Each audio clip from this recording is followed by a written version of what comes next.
আমার বড় যা আমাকে তার ঝাঁ চকচকে রান্নাঘরে ঢুকতে দিত না। আমি রান্নাঘর নোংরা করে ফেলব এই অজুহাতে। আমি থালা বাসন মাজলে তার পছন্দ হতো না। খুঁত ধরে বলতো, দেখি সর, আবারও ধুতে হবে, এঁটো লেগে আছে, এবার তো একটু কাজ করতে শিখ। এইভাবে প্রতিনিয়ত আমার প্রত্যেকটা কাজে খুঁত ধরত। আমি ঘর গোছাতে পারি না, রান্না করতে গেলে সব মশলা ফেলে দিই, মশলা বাটা গুঁড়ো হয় না, পরিষ্কার করে ঘর মুছতে পারি না, ঘর ঝাড়ু দিলে ময়লা থাকে, কাপড় কাচতে গেলে হুইল গুঁড়ো বেশি দিই, আরও কত কি। সারাদিন একা একা কাজ করত আর আমার সাথে বকবক করত। আমি যদি ভয়ে ভয়ে কোনো কাজ করতাম, সেগুলো আবার রিপিট করত। আমি কাজ না করলেও আমার জামাই আর ভাসুর বাসায় ফিরলে তাদের কাছে আমার নামে নালিশ দিত, বদনাম করত। আমি বড় যাকে কোনো কাজে হেল্প করি না, সারাদিন শুয়ে বসে খাই ইত্যাদি। ভাসুর কিছু বলতো না, তবে আমার বর আমাকে খুব বোঝাতো, ভাবি যা বলে তাই মেনে চলবা। মাঝে মাঝে বকাও দিত, দু একটা কাজ করলে আমার হাত ক্ষয়ে যাবে না, এটা বাবার বাড়ি না, এখানে কাজ করেই খেতে হবে। আসলে ভাবি সবার কাছে আমার নামে খুব বদনাম করত। ও ভাবিকে কিছু বলতে পারতো না, আমার উপর রাগ ঝাড়ত। শেষে এমন একটা পরিস্থিতি তৈরি হলো, ভাতের থেকে কথাই বেশি হজম করতে হতো আমাকে। খুব বেশি মানসিক ডিপ্রেশনে ভুগছিলাম। সংসারের প্রতি তিক্ততা বাড়ছিল।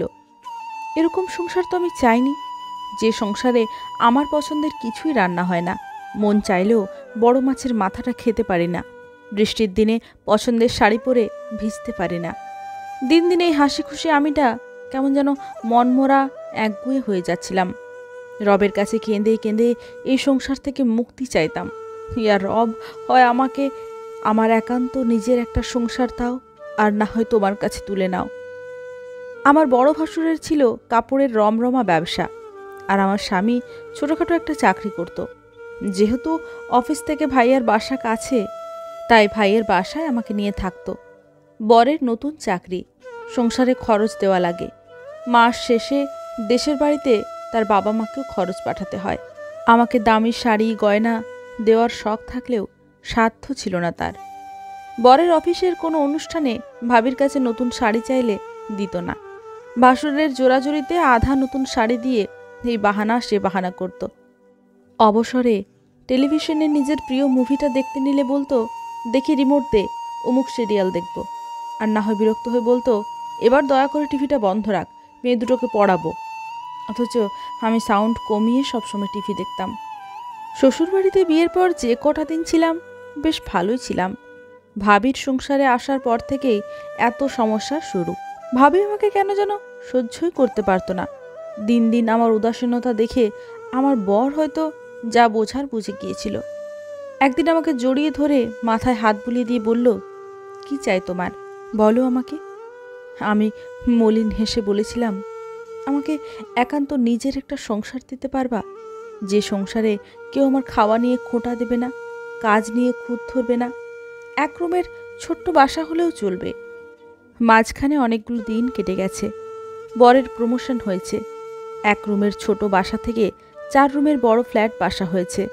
ঘর ভর্তি আসবাবপত্রে ঠাসাঠাসি, আলমারি ভরা কত দামি কম দামি শাড়ি, ফ্রিজ ভরা মাছ মাংস ফল মূল ভরা, সেলফে পছন্দের বই উপন্যাস গল্প সাজিয়ে রেখেছি। সোফায় শুয়ে শুয়ে 32 ইঞ্চির রঙিন টেলিভিশনে নিজের পছন্দের মুভি দেখি। মন চাইলে নীল শাড়িটা পরে ছাদ বাগানে গিয়ে বৃষ্টিতে ভিজি, কিংবা ইলিশ মাছ ভাজি দিয়ে তৃপ্তি করে খিচুড়ি খাই। সবথেকে বড় কথা, আমার শখের একটা রান্নাঘর হয়েছে, যে ঘরে ঢুকতে গেলে কারোর অনুমতি লাগে না। রান্নার সময় রান্নাঘর এলোমেলো করে ফেললেও কেউ কটু কথা শোনায় না। আমার যখন যা মন চায় তাই রান্না করে খেতে পারি। আমি আবার সেই আগের মতো প্রাণবন্ত হাসি খুশি মেজাজে হয়ে গেছি। সারাদিন পর কাজ শেষে বর বাসায় আসলে আমি সেজে গুজে তাকে সারপ্রাইজ দিই, বা তার গলা জড়িয়ে ধরে আহ্লাদ করি।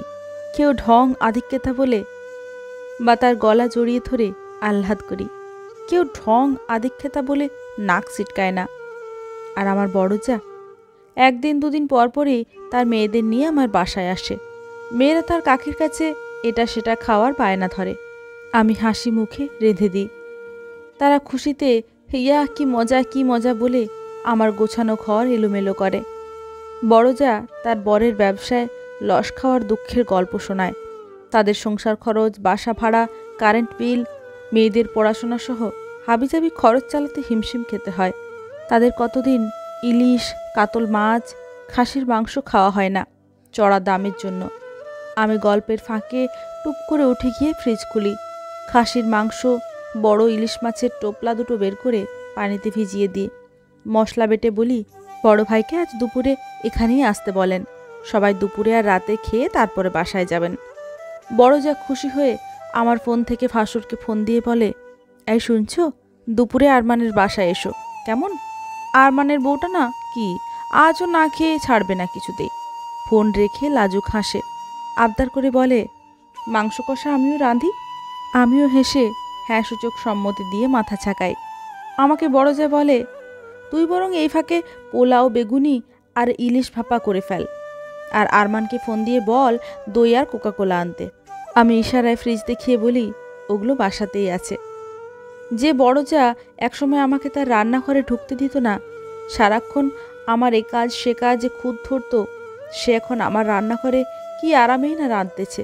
শুধু কি তাই, আমার রান্না করা খাবার কিংবা হাতে বানানো খাবারগুলো কি তৃপ্তি নিয়ে চেটেপুটে খায়। যে কোনো অনুষ্ঠানে আমার নতুন শাড়ি চেয়ে নিয়ে পরে, কিন্তু তার করা ব্যবহারের জন্য মোটেও অনুতপ্ত বা লজ্জিত না। উল্টো এখন গর্ব করে সবাইকে বলে বেড়ায় তার জন্যই নাকি আমি এত টিপটপ ঘর গোছানো শিখেছি, মজা করে রান্না করা শিখেছি, আরও কত কি। অথচ সে কোনোদিন তার রান্নাঘরে আমাকে ঢুকতেই দেয়নি। ওই একটা প্রবাদ আছে না, পাগলের সুখ মনে মনে। তবে দুটো কথা আমি মনে প্রাণে বিশ্বাস করি, ধৈর্য ধরলে সুফল, অধৈর্যেই কুফল।